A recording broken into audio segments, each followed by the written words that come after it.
Classes special के online study portal में आपका हार्दिक स्वागत है। आज कक्षा 12वीं के छात्र छात्राएं देखेंगे भौतिक विज्ञान का तीसरा अध्याय, जिसका नाम है वैद्युत धारा।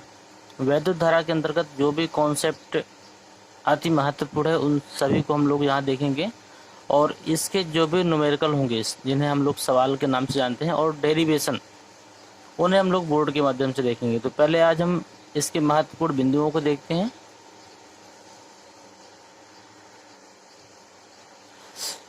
इसमें देखिए, सबसे पहली बात हम लोगों ने विद्युत धारा की तो यही समझ लेते हैं कि विद्युत धारा क्या होती है।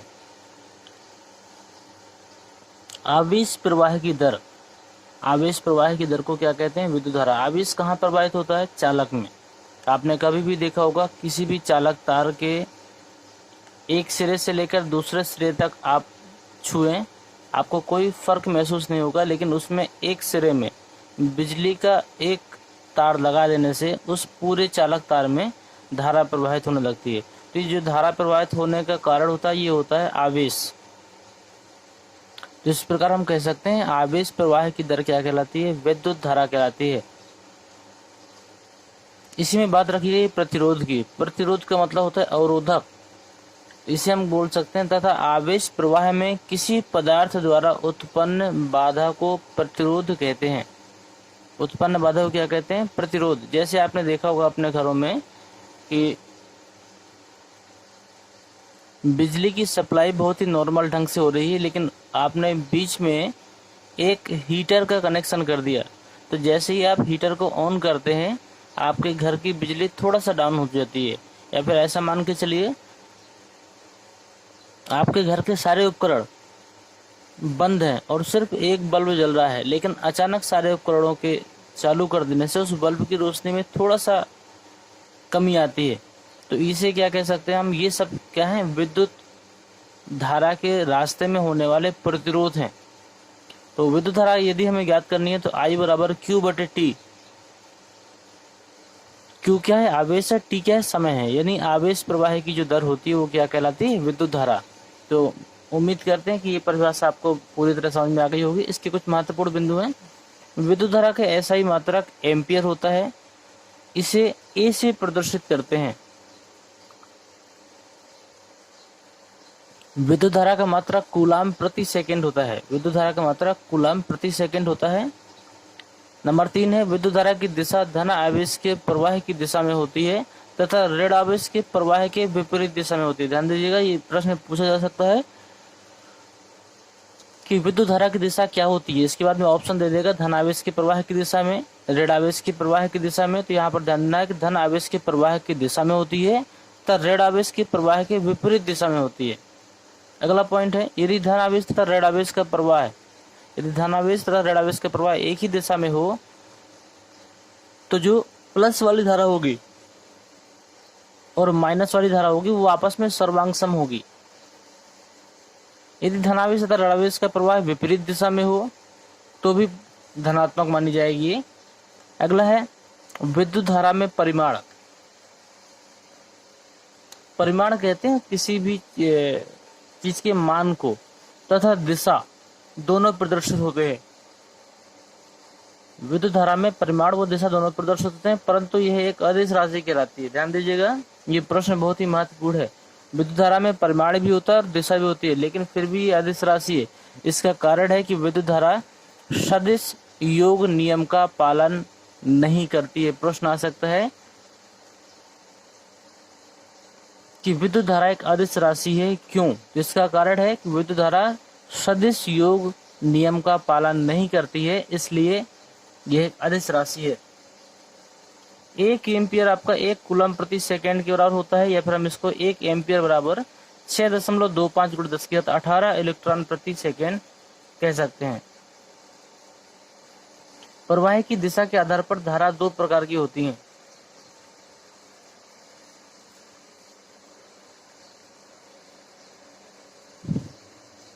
धारा 2 प्रकार की होती है। दोनों प्रकार की धारा आप जानते होंगे। एक होती है दृष्ट धारा, जिसको हम लोग डायरेक्ट करंट भी कहते हैं। दूसरा होता है प्रत्यावर्ती धारा। तो दृष्ट धारा और प्रत्यावर्ती धारा को पहले हम समझ लेते हैं। जो धारा बैटरी से निकलती है, जिसमें आप करंट का अनुभव नहीं करते हैं, वो आपकी दृष्ट धारा कहलाती है। लेकिन प्रत्यावर्ती धारा होती है जो हमारे घरों में वायरिंग होती है, इलेक्ट्रिसिटी द्वारा जो हमें विद्युत धारा प्रवाहित होती है, वो प्रत्यावर्ती धारा कहलाती है। इसके बारे में भी देखते हैं। दृष्ट धारा क्या होती है? यदि धारा की दिशा समय के साथ ना बदले तो उसे क्या कहते हैं? दृष्ट धारा कहते हैं।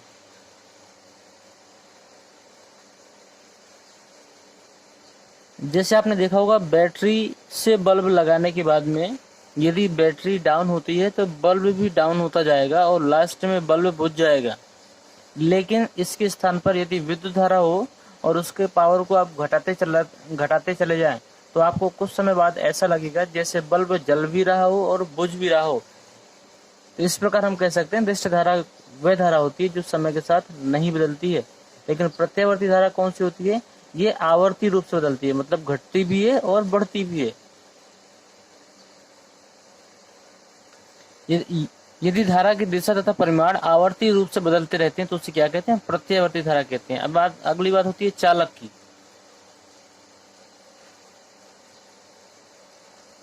चालक आप सभी जानते हैं कि वे पदार्थ जिनमें विद्युत क्षेत्र उत्पन्न हो जाए या विद्युत धारा प्रवाहित हो जाए वो क्या कहलाते हैं? विद्युत के चालक कहलाते हैं। इसकी दूसरी परिभाषा भी है, वे पदार्थ जिनमें विद्युत धारा का प्रवाह संभव होता है वो क्या कहलाते हैं? विद्युत चालक कहलाते हैं। जैसे धात्विक चालक। धात्विक चालक का मतलब आप लोहा मान सकते हैं, चांदी मान सकते हैं, ये सब क्या है? धात्विक चालक। अर्धचालक भी होते हैं और विद्युत अपघटनी विलयन में भी आप विद्युत धारा प्रवाहित कर सकते हैं, इसलिए ये भी आपके क्या कहलाएंगे? चालक के अंतर्गत होंगे। अगला प्रश्न ये आ सकता है, मोस्ट इम्पोर्टेंट है, मुक्त इलेक्ट्रॉन मॉडल के बारे में पूछ सकता है। इसको ध्यान से देखिएगा।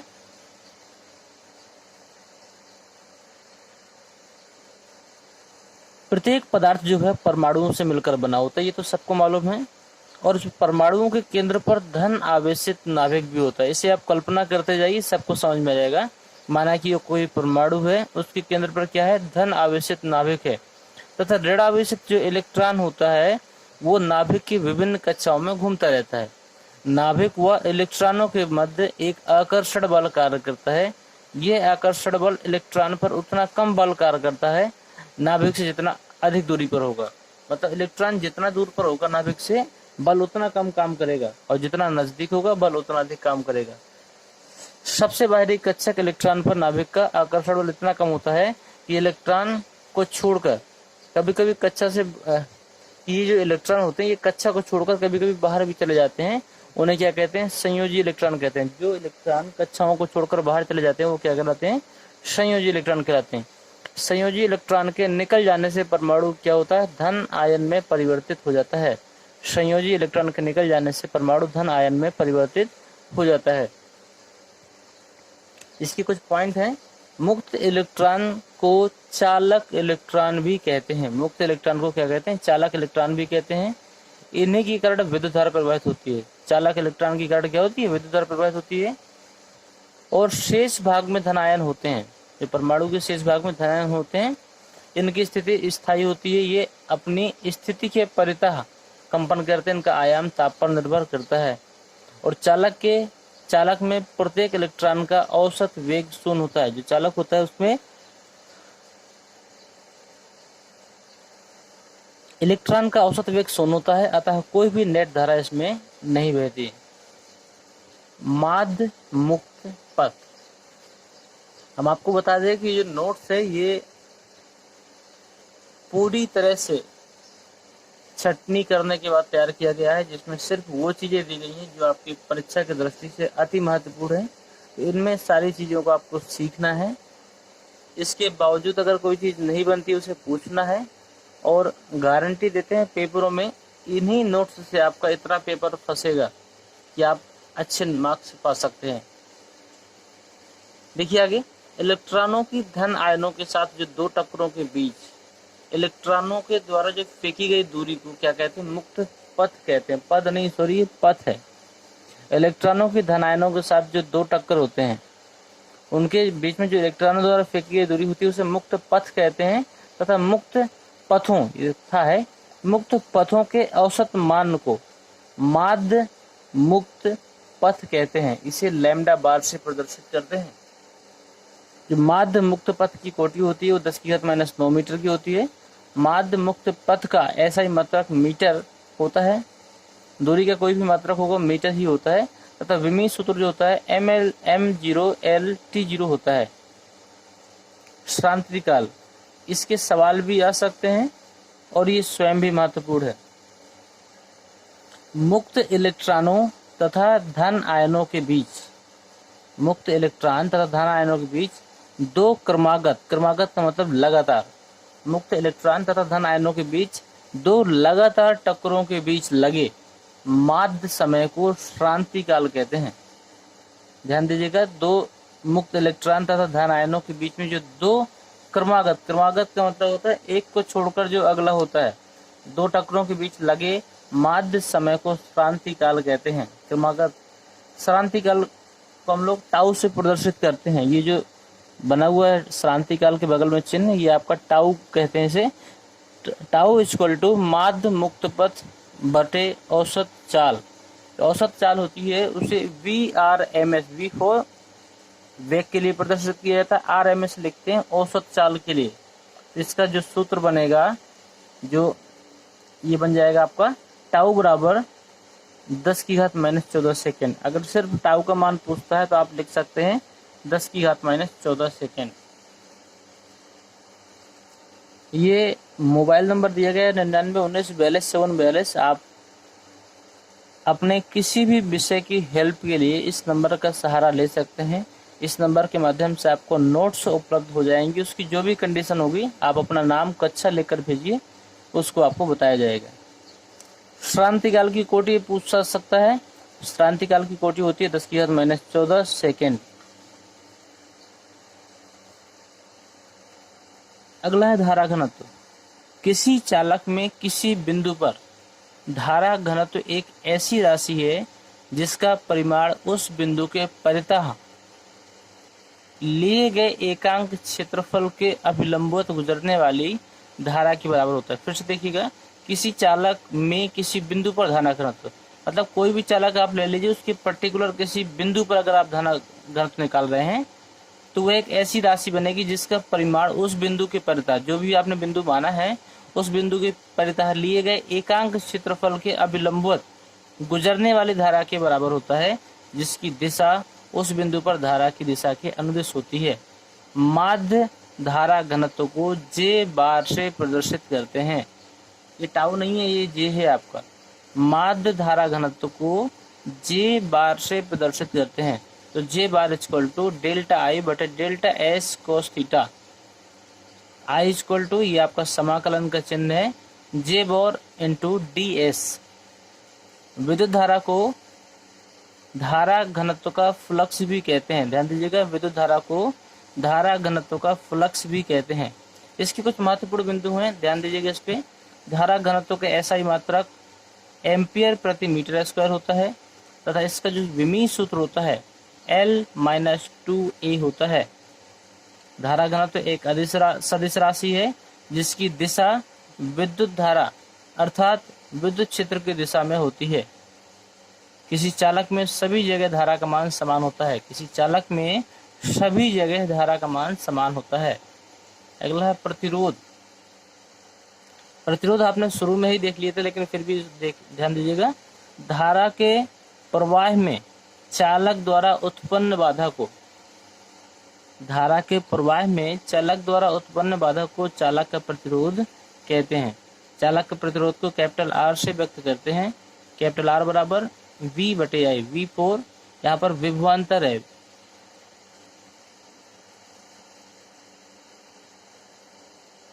प्रतिरोध का मात्रा क्या होता है? ओम होता है।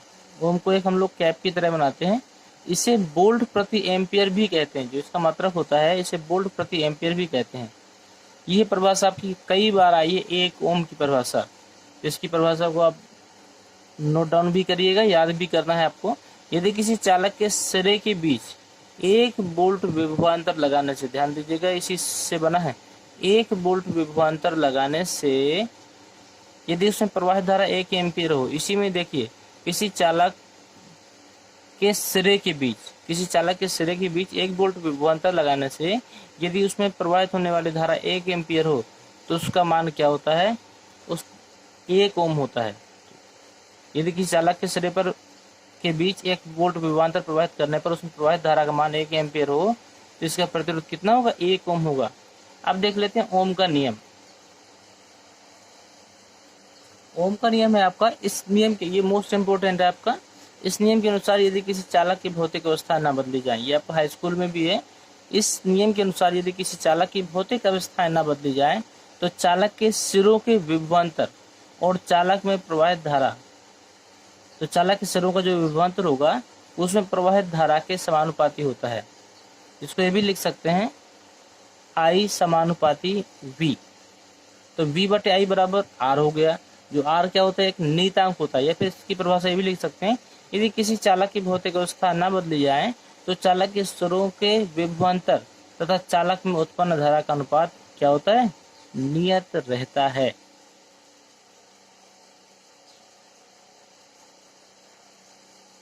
अगला है आपका चालकत्व।